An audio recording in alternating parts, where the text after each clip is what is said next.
Hello everyone, ఇలాంటి videos మీకు ముందుగా కావాలి అనుకుంటే మా ఛానల్ని సబ్స్క్రైబ్ చేసుకొని పక్కనే ఉన్న బెల్ ఐకాన్ని క్లిక్ చేయండి. అప్కమింగ్ రివ్యూలోకి వెళ్ళిపోదాం.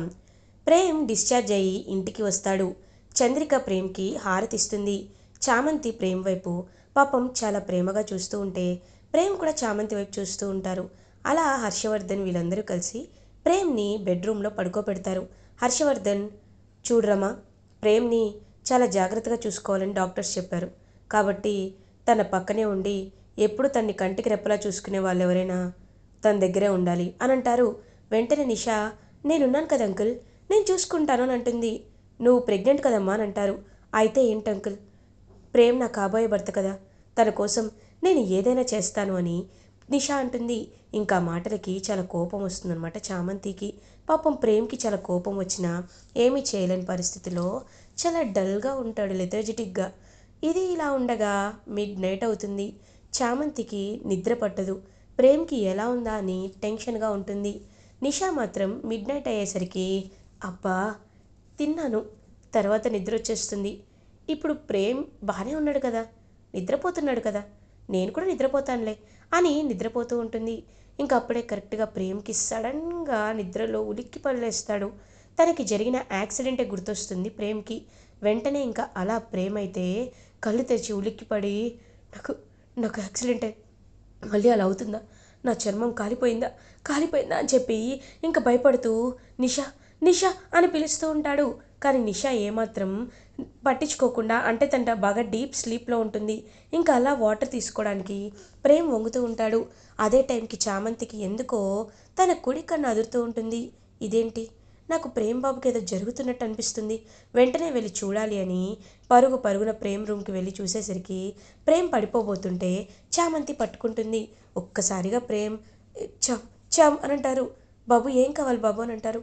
వాటర్ చామ్ అనేసరికి దగ్గరుండి వాటర్ పడుతుంది చామంతి. చామ్, నాకు యాక్సిడెంటే గుర్తొస్తుంది, మళ్ళీ నాకేమైనా అవుతుందేమోనని భయంగా ఉంది చామ్ అని అంటారు.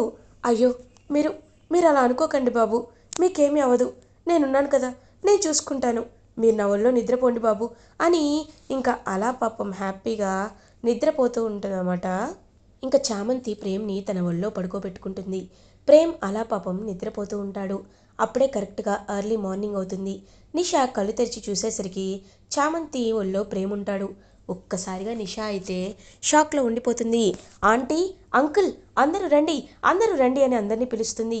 ఇంకా వెంటనే రమాదేవి, చంద్రిక, హర్షవర్ధన్ అందరూ అక్కడికి వస్తారు. చామంతి అలా లేచి నించుంటుంది. ఏమైందమ్మా అని అడుగుతారు. ఏమైందేంటి, ఇది ఇది ప్రేమ్ని తన ఒళ్ళో పడుకోబెట్టుకుంది అని అంటుంది. అమ్మ చామంతి అని అంటారు. బాబుగారు, నేను చెప్పేది ఒకసారి వినండి అని అంటే, ఏయ్, ఏం వినాలే, ప్రేమ్ని వల్లో వేసుకోవాలనుకుంటున్నావా అని అంటుంది రమాదేవి. అమ్మగారు, అంత పెద్ద పెద్ద మాటలు మాట్లాడకండి, ఒకసారి నేను చెప్పేది పూర్తిగా వినండి అమ్మగారు. అదేంటంటే, ప్రేమ్ బాబు మధ్యరాత్రిలో లేచి చాలా ఉలిక్కి పడ్డారంట. నేను అదే టైంకి వాటర్ కోసం వస్తే ప్రేమ్ బాబు మాటలు వినపడ్డాయి, అరుపులు వినపడ్డాయి. అందుకే నేను వచ్చి చూశాను.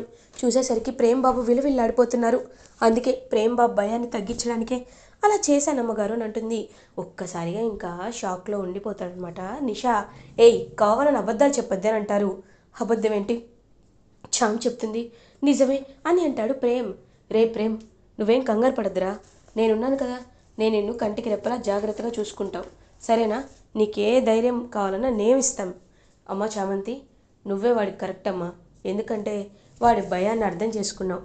నిషా కూడా ప్రెగ్నెంట్ కదా, అందుకే తనకి నిద్ర వచ్చి పడుకుని ఉంటుంది. అమ్మ నిషా, నువ్వేం కంగారు పడద్దు, ప్రేమ్ ఉంది, చామంతి ఉన్నాడు కదా, చామంతినే ప్రేమ్ని అన్ని విషయాలు చూసుకుంటుందని చెప్పి గట్టిగా చెప్తారు. ఇంకా చామంతి పాపం లోపల చాలా హ్యాపీగా ఫీల్ అవుతుంది. ఇది ఇలా ఉండగా మార్నింగ్ అవుతుంది. చామంతి ప్రేమ్కి జ్యూస్ ఇచ్చి టాబ్లెట్స్ అయితే వేస్తుంది. ప్రేమ్ చామంతి వైపు చాలా ప్రేమగా చూస్తూ, చామ్, నిజంగా నువ్వు నువ్వు నేను పెళ్లి చేసుకునుంటే ఎంత బాగుండేది చామ్ అని అంటారు. మనిద్దరికీ ఆల్రెడీ పెళ్ళి జరిగిపోయింది బాబు, ఆ విషయం మీకే తెలీదు అని చామంతి మనసులో అనుకుంటుంది. ఏంటి చామ్, ఏమీ మాట్లాడట్లేదేంటి అని అంటారు. ఏం లేదు బాబు, మీరు ముందు ఆ నిషామ్మ గురించి అన్ని విషయాలు తెలుసుకోవాలి, కాబట్టి నేను చెప్పేది ఒకసారి జాగ్రత్తగా వినండి. నిషా ప్రెగ్నెన్సీకి కారణం మీరు కాదు బాబు, కాబట్టి ఈ విషయాన్ని మనం ప్రూవ్ చేయాలి. ప్రూవ్ చేసి నిషా ప్రెగ్నెన్సీకి కారణం ఎవరో ఖచ్చితంగా బయట పెట్టేలా చేయాలి బాబు. అది అది మన ముందుంది అని అంటారు. అవును చామ్, కానీ ఏం చేయాలో అర్థం కావట్లేదు. నేను కోలుకుంటానా అని అడుగుతారు. బాబు, మీరు ఖచ్చితంగా కోలుకుంటారు. నేను చెప్తున్నాను కదా, నేను మీకు మాటిస్తున్నాను అని చామంతి ప్రేమ్కి పాపం మాటిస్తుంది. ఇది ఇలా ఉండగా చామంతి ప్రేమ్ ఆఫీస్కి వెళ్తుంది. అక్కడ ఉన్న స్టాక్ అంతా చామే చూసుకుంటూ ఉంటుంది. ప్రేమ్ బాబుకి యాక్సిడెంట్ అయింది కాబట్టి నేనే అన్నీ చూసుకుంటున్నానని చెప్పి ఇంకా అలా అంతా చూస్తూ ఉంటే కరెక్ట్గా అప్పుడే చామంతికి ఒక ఆలోచన అయితే వస్తుంది.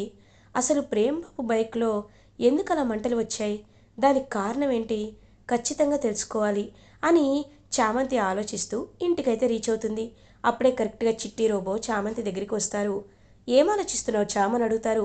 ఏం లేదు చిట్టి, బైక్లో ఉండి సడన్గా మంటలు రావడం ఏంటి, బాబు ఒక 2 డేస్ క్రితమే బైక్ని సర్వీసింగ్కి ఇచ్చారు. బైక్లో ఎలాంటి ప్రాబ్లం లేదని మెకానిక్ కూడా చెప్పారు. అలాంటప్పుడు బైక్లోని మంటలు ఎందుకు వచ్చాయి అని అడుగుతారు. ఉండు చామ్, నేను గూగుల్ చేసి చెప్తాను అని గూగుల్ చేస్తాడు. ఆ గూగుల్లో చామ్, వీటిలో కొన్ని కారణాలు ఉన్నాయి. సర్వీసింగ్కి ఇవ్వకపోవడం, మోటార్ బాగా వేడిగా ఉండడం, ఎవరైనా కావాలనే పెట్రోల్లో హై ఇన్ఫ్లేమబుల్ కెమికల్ కలపడం అని అంటారు. సర్వీసింగ్కి ఇచ్చారు కాబట్టి కాదు, మోటార్ అంటే అది రిపేర్ చేసి 1 డేనే అవుతుంది, అది కాదు. అంటే పెట్రోల్లో ఎవరైనా కెమికల్ కలిపారంటావా అని అంటారు. ఛాన్సెస్ ఉన్నాయి చామ్, ఎందుకంటే ప్రేమ్కి యాక్సిడెంట్ అయిన విధానం చూస్తుంటే అది ఖచ్చితంగా అని అనిపిస్తుంది అని అంటారు. అయితే తప్పకుండా తప్పకుండా అర్థం చేసుకోవాలి అని చెప్పి చాలా అంటే చాలా గట్టిగా ఫిక్స్ అయిపోతారనమాట చామంతి. ఇంక వెంటనే కాలేజ్కి అయితే వెళ్తుంది. వెళ్ళి అసలు గ్రౌండ్లో ప్రేమ్ బైక్ దగ్గర పార్కింగ్ ఏరియాలో ఉన్న సీసీటీవీ ఫుటేజ్ని అయితే తీసుకుంటుంది. కానీ ఆ ఫుటేజ్లో ఏమీ ఉండదు. దూరం నుండి గుణ చూస్తూ ఉంటాడనమాట. ఏంటి చామంతి, ఒక్కసారి పప్పులో కాలేసా, మళ్ళీ వేస్తాననుకుంటున్నావా? మొన్న సీసీటీవీ ఫుటేజ్ వదిలేసా, ఈరోజు వదిలేస్తాననుకున్నావా? అంత సీన్ లేదు, అందుకే వదల్లా అని చెప్పి ఇంకలా సీసీటీవీ ఫుటేజ్ని పట్టుకొని అక్కడి నుండి వెళ్ళిపోతూ ఉంటాడు. ఛ, ఏం చేయాలి అని ఆలోచిస్తూ ఉంటే గుణ చేతికి ఉన్న కట్టుని గుర్తు చేసుకుంటుంది. గుణకి ఏదో దెబ్బ తగిలింది, అసలు దానికి కారణం ఏంటి అని ప్రేమ్ బైక్ దగ్గర చూసేసరికి అక్కడ గుణ చేతికి ఉన్న బ్రేస్లెట్ అయితే దొరుకుతుంది. అంటే గుణ చేతి బ్రేస్లెట్ ప్రేమ్ బాబు బైక్ స్టాండ్ దగ్గరే దొరికింది. అంటే ఖచ్చితంగా దీని వెనుక ఆ గుణగాడే ఉన్నాడు. మమ్మల్ని చూసి తట్టుకోలేక వాడిలా చేశాడు. అయిపోయావరా నువ్వని గట్టిగా ఫిక్స్ అవుతుంది చామంతి. ఇంకా గుణాన్ని ఎలా అయినా పోలీసులకి పట్టించాలి అని ఫిక్స్ అయి పోలీస్ కంప్లైంట్ ఇవ్వడానికి ఇంకా ప్రేమ్ దగ్గరికి అయితే ఫస్ట్ వెళ్తుంది. బాబు, మీ యాక్సిడెంట్కి కారణం ఎవరో కాదు బాబు, ఆ గుణానే. ఇదిగో వాడి బ్రేస్లెట్ మీ బైక్ స్టాండ్ దగ్గర దొరికింది. వాడి చేతికి కూడా కట్టుంది.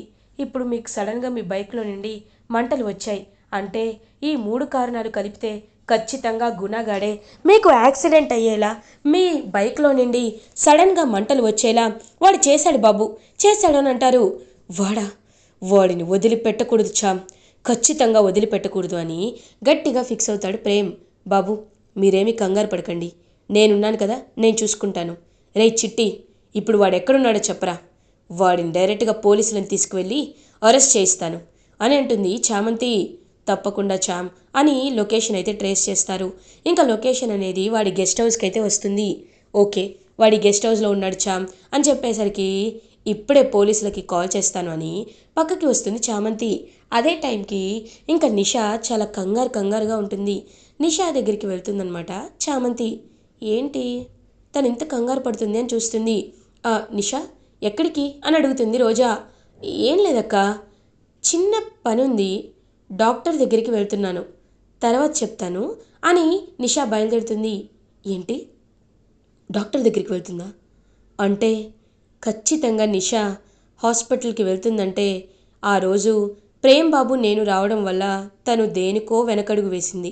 ఇప్పుడు ఆ కంప్లీట్ పని కోసం ముందడుగు వేస్తుంది. వెళ్తా, ఖచ్చితంగా ఇప్పుడు ఈ నిషాని ఫాలో అయ్యి అసలు తనకి హెల్ప్ చేస్తుంది ఎవరు, అసలు ప్రెగ్నెన్సీకి కారణం ఏంటి, ఇందులో నిజం ఎంత అనే విషయాలు తెలిసేలా చేసుకుంటానని చెప్పి ఇంకా నిషాని ఫాలో అవుతుంది చామంతి. నిషా ఏమో ఇంకా డైరెక్ట్గా వేరే వైపు వెళ్తూ ఉంటుంది. ఇదేంటి, హాస్పిటల్ అటుంటే తను ఎటు వెళ్తుంది, అసలు దీనికి కారణం ఏంటి, నాకేమీ అర్థం కావటం లేదు. ఇంకా అలా గెస్ట్ హౌస్, ఎక్కడైతే గుణ గెస్ట్ హౌస్ ఉందో అక్కడికే వెళ్తుంది నిషా. ఒక్కసారిగా చామంతి షాక్లో ఉండిపోతుంది.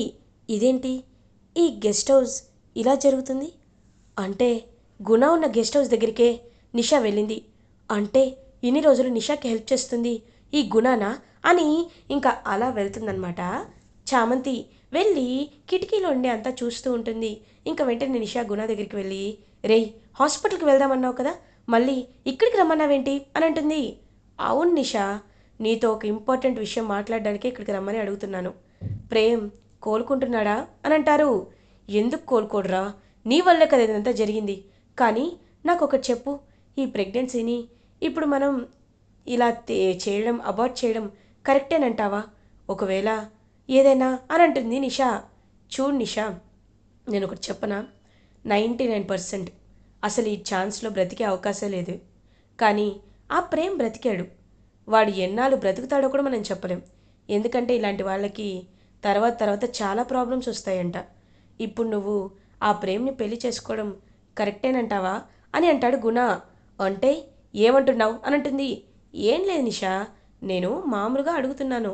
ఇప్పుడు నువ్వు అబోట్ అయిందనుకో, అప్పుడు ప్రేమ్కి నువ్వు స్ట్రాంగ్గా అడిగే అవకాశం కూడా ఉండదు కదా, ప్రేమ్ని వదిలించుకునే ఛాన్సెస్ కూడా ఉండవు కదా. నిజం చెప్పనా, ఇప్పుడు నువ్వు ప్రేమ్ని వదిలించుకోవడమే కరెక్ట్. ఎందుకంటే ఫ్యూచర్లో ప్రేమ్కి ఎలాంటి కాంప్లికేషన్స్ వస్తాయి, ఎలాంటి ఇష్యూస్ వస్తాయి అనే విషయం కూడా వాళ్ళకి తెలీదు.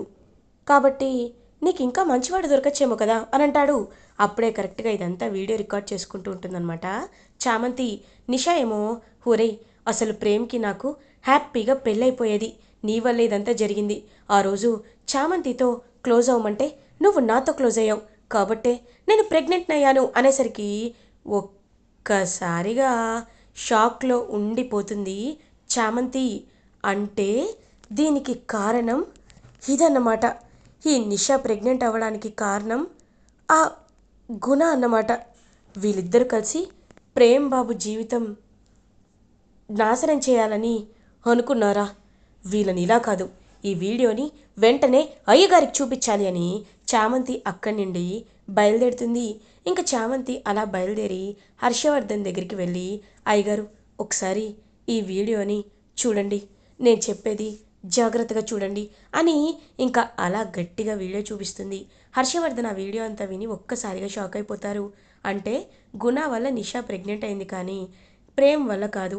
ఈ విషయాన్ని వాళ్ళు ఎంతో తెలివిగా ప్రేమ్ పైకి తోసేయాలి అనుకున్నారు. ఇలాంటి వాళ్ళని వదిలిపెట్టకూడదని చెప్పి చాలా గట్టిగా ఫిక్స్ అవుతారు. ఇంకా అలా ప్రేమ్ అయితే చూస్తూ ఉంటాడు కోపంగా. నిషా ఏమో, ఆ అంకుల్ ఏమైంది అలా ఉన్నారు అని అడుగుతుంది హర్షవర్ధన్ని. చూడమ్మా నిషా, నువ్వేంటో నీ నిజ స్వరూపం ఏంటో మాకు అంతా అంతా అర్థమైపోయిందమ్మా. ఇంకా నిషా అయితే అలా చూస్తూ ఉంటుంది. ఇక్కడి నుండి నువ్వు వెళ్ళిపోమ్మా, మీ నాన్నగారిని కూడా నేను పిలిపించాల్సి వస్తుంది అని అంటారు. ఇంకప్పుడే మినిస్టర్ వస్తాడనమాట. నిషా దగ్గరికి వచ్చి నిషాపై చేయెత్తుతాడు.